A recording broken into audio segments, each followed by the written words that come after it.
information que l'hôtel de ville a été fermé en juin 1940 quand les Allemands sont rentrés.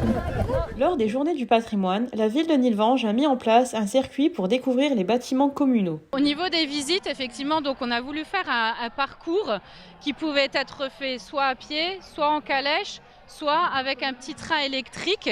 Et l'idée, c'était d'emmener les gens voir en fait tous les bâtiments de la commune, des bénévoles qui étaient à chaque bâtiment pour expliquer, donner quelques petites informations, les dates clés, les informations les plus importantes, et puis faire une visite des lieux. En effet, pas moins de 15 bâtiments étaient ouverts au public.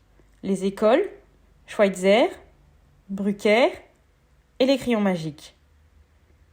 La maison pour tous et le pôle enfance, la salle Pierre Mélé, la salle de sport Albert Bassetto, la médiathèque, le Gueulard Plus, le château et son parc, les églises, catholiques et orthodoxes, le temple protestant, ainsi que la mairie et le centre Albert Camus, où étaient exposées des photos retraçant l'histoire de la commune. Je fais partie de l'association du fil du temps de Clutange, qui travaillons sur le patrimoine de la région. On travaille sur le patrimoine, donc sur les usines, les écoles, et puis tout ce qui se passe dans la région, de Clutange, Nilvange, tout ça. Nous avons mis en place une série de photos, qui commence aux origines de Nilvange, qui se trouve ici, et on remonte dans le temps, jusque dans les années 60-70.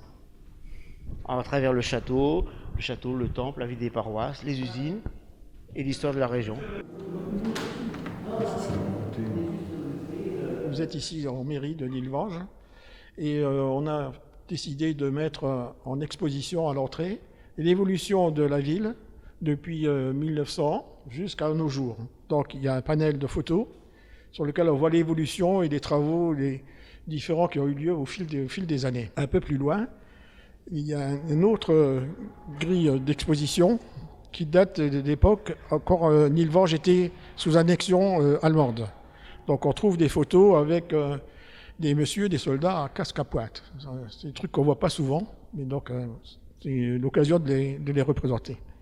Ensuite, ce qu'on fait, on fait visiter donc les locaux de la mairie pour présenter aux gens qui ne connaissent pas, donc la salle du conseil municipal, différents bureaux des employés de mairie et des bureaux de madame le maire, ainsi que 2-3 bureaux d'adjoints.